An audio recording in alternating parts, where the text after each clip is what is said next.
कुंडली में खराब चंद्रमा के लक्षण और ज्योतिषीय उपाय। नमस्कार दोस्तों, स्वागत है आपका आप ही के चैनल पर और मैं हूं आपका एस्ट्रोलॉजर संदीप कटारिया। जैसे कि आप में से बहुत सारे लोग जानते ही होंगे कि कुंडली में ग्रहों की स्थिति को देखते हुए ही हम ज्योतिष लोग अंदाजा लगाते हैं या प्रेडिक्शन करते हैं कि कैसा रहेगा इस जातक का जीवन और जीवन के अलग अलग पहलुओं पर क्या प्रभाव पड़ेगा ग्रहों का। तो इसी श्रृंखला में हम आपके लिए लाए हैं कुंडली में खराब चंद्रमा के लक्षण और ज्योतिषीय उपाय।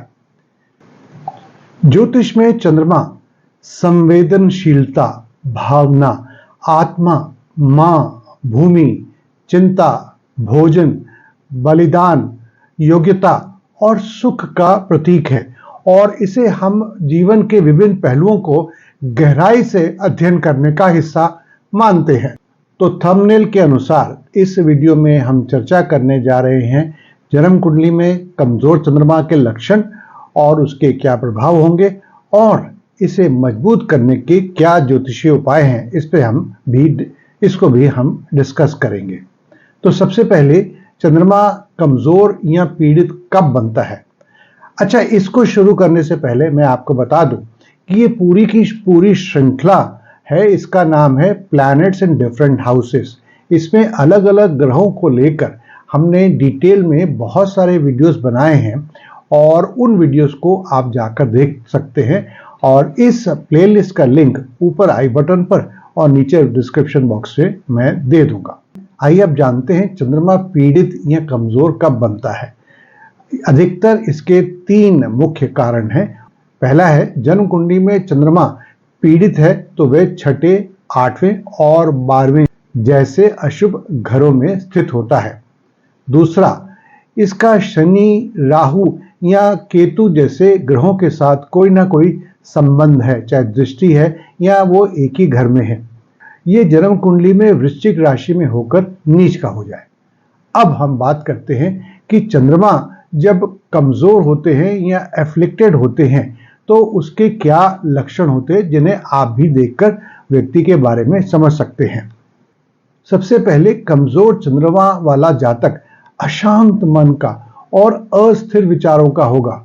जो लोग अपनी कुंडली में कमजोर चंद्रमा को लेकर पैदा होते हैं उन्हें आध्यात्मिक और भावनात्मक संतुलन को बनाने में कमी महसूस होती है। कमजोर चंद्रमा का अवसाद यानी कि डिप्रेशन, चिंता यानी कि वरी, एंजाइटी और एक से अधिक फोबियास, जैसे अरे पर्दे के पीछे कोई है या अरे ये छिपकली तो मुझे खा जाएगी जैसी मानसिक बीमारियों से भी होता है। वे काम के प्रति अधिक प्रेरित नहीं होते हैं। ऐसे लोगों को बचपन से ही या बहुत जल्दी मां से दूरी हो जाती है, यानी कि निधन या किसी और कारणवश इन्हें मां का प्यार नहीं मिल पाता है। कमजोर चंद्रमा के कारण दूध और दूध से बनी चीजों से व्यक्ति को एलर्जी भी हो सकती है। कमजोर चंद्रमा के प्रभाव होने से व्यक्ति अनियमित मासिक धर्म, मानसिक अशांति और निद्रा यानी कि स्लीप रिलेटेड समस्याएं भी उत्पन्न हो सकती हैं। इस तरह की प्लेसमेंट के साथ जन्मे व्यक्तियों को भविष्य में वित्तीय संघर्ष यानी कि फाइनेंशियल स्ट्रगल, जो उनके नाना जी की तरफ या नानी जी की तरफ घर है उसमें भी कमजोरी और परिवार में तरह तरह के विवादों का सामना करना पड़ सकता है।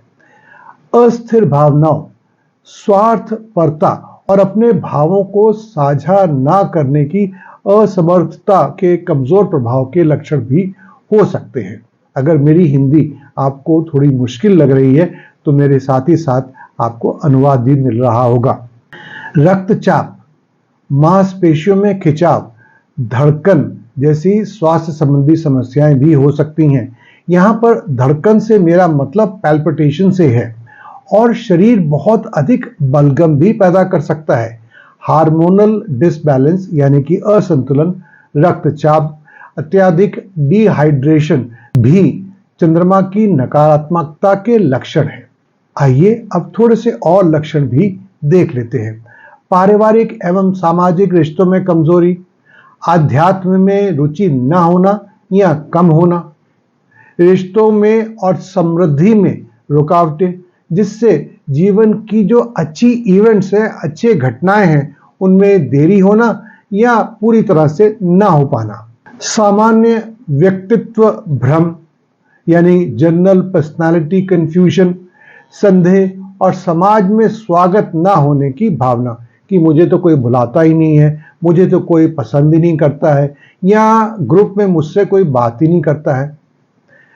अगला लक्षण है जीवन में स्थिरता और संतुलन की कमी, जो सफलताओं को रोक सकती है। क्यों नहीं रोक सकती? अगर किसी व्यक्ति का जीवन में संतुलन की कमी है या स्थिरता की कमी है, तो क्या उसको आप सक्सेसफुल कहेंगे? नहीं कहेंगे ना। अब बात करते हैं चंद्रमा को मजबूत करने के ज्योतिषीय उपाय। परंतु आगे बढ़ने से पहले दोस्तों, मैं आपको बताना चाहूंगा कि अगर आप मुझसे अपनी कुंडली यानी कि हॉरोस्कोप या जिसको बर्थ चार्ट भी बोलते हैं, दिखाकर मुझसे ज्योतिषीय परामर्श चाहते हैं, जिसमें न्यूमरोलॉजी भी जरूरत पड़ने पर हम शामिल कर देते हैं, तो आपका स्वागत है। आप मुझसे ये परामर्श घर बैठे प्राप्त कर सकते हैं। आपको करना क्या है, जो नंबर स्क्रीन पर आपके दिख रहा है उस पर आप हमें कांटेक्ट कर सकते हैं, व्हाट्सएप कर सकते हैं। पर ध्यान रहे कि जो कॉल करनी है वो 11 से लेकर 6 बजे तक करनी है। ये नहीं कि रात को 11:30 बजे, 12:30 बजे या सुबह 4 बजे आपको मेरी याद आई तो आपने हमारे ऑफिस में फ़ोन लगा दिया। ये नंबर ऑफिस का नंबर है। और दूसरी बात जो मैं आपको कहना चाहूँगा कि ये फ्री कंसल्टेशन नहीं है, ये पेड कंसल्टेशन है, क्योंकि इसके लिए हम भी मेहनत करते हैं, तो आपको हमारा पारिश्रमिक देना ही होगा। चलते हैं चंद्रमा को मजबूत करने के ज्योतिषीय उपाय। सोमवार को उपासना करें और चंद्रमा की आराधना करें। इससे सकारात्मक प्रभाव पाने में मदद मिलेगी। आपकी स्क्रीन पर जो मंत्र चल रहा है उसका जाप करें, जो चंद्रमा के गलत प्रभाव को शांत करने में सहायक हो सकता है। चंद्रमा को बढ़ावा देने के लिए दूध, चावल और सफेद रंग के वस्त्रों का दान करें। हल्के नीले कपड़े या सफेद कपड़े पहने और चंद्रमा के प्रभाव को सकारात्मक बनाने के लिए इसी रंग के कपड़ों का दान करें। आपकी जन्म कुंडली के अनुसार चंद्रमा के गोचर यानी कि ट्रांजिट को समझते हुए किसी अच्छे ज्योतिषी से आप सलाह लें और उनके द्वारा बताए गए उपायों का पालन करें। आध्यात्मिक अभ्यासों को अपनाकर अपने अंदर चंद्रमा के गुणों को विकसित करें, जैसे मेधा शक्ति, संवेदनशीलता और संतवना, जिसको अंग्रेजी में बोलते हैं इंटेलिजेंस, सेंसिटिविटी, एम्पैथी वगैरह। नियमित रूप से चंद्रमा की पूजा आराधना करें और उनकी कृपा के लिए प्रार्थना करें, जो आपके जीवन में चंद्रमा का जो प्रभाव अच्छा नहीं है उसको कम कर दे। व्यक्तिगत निर्देशन के लिए, जैसा कि मैंने अभी भी कहा, किसी योग्य ज्योतिषी से आप संपर्क करें, जो आपकी जन्म कुंडली को समझकर उसको एनालाइज करके आपको उचित सलाह दे सकता है। चंद्रमा को मजबूत करने के कुछ और उपाय। चंद्रमा कभी भी चांदी या दूध को उपहार या दान स्वरूप ना लें। कमजोर चंद्रमा वाले जातकों को सोमवार को व्रत करना चाहिए। मोती को चांदी या सोने में जड़ाकर जातक को अंगूठी के रूप में या लॉकेट रूप में पहनना चाहिए। इससे फायदा हो सकता है। परंतु यहाँ पर मैं फिर से कहूँगा कि एक अच्छे, समझदार और जो लालची ना हो उस ज्योतिषी से आप जरूर सलाह लें। जहाँ तक संभव हो सके अकेले समय बिताने से बचें। मन को शांत करने और अशुभ या कमजोर चंद्रमा के बुरे प्रभावों से छुटकारा पाने के लिए हर दिन जो मैंने उपाय बताए हैं या प्रैक्टिसेस बताई हैं उनका अभ्यास करें। एक और इंटरेस्टिंग बात कि पानी बर्बाद ना करें। चंद्रमा पानी का कारक है, इसलिए अगर आप पानी बर्बाद करेंगे तो आप चंद्रमा को रुष्ट करेंगे। नहाते समय, दांत साफ करते समय, शेव करते समय, बर्तन धोते समय आप पर्यावरण के प्रति सचेत रहें और जितना हो सके पानी बचाएं। चंद्रमा के विस्तार के रूप में अपने घर और बाहर प्रकृति में पानी का सम्मान करें। तो मैं उम्मीद करता हूं कि ये उपाय जन्म कुंडली में कमजोर चंद्रमा के प्रतिकूल प्रभावों को कम करने और जीवन के विभिन्न पहलुओं पर इसके सकारात्मक प्रभाव को बढ़ाने में मदद कर सकता है।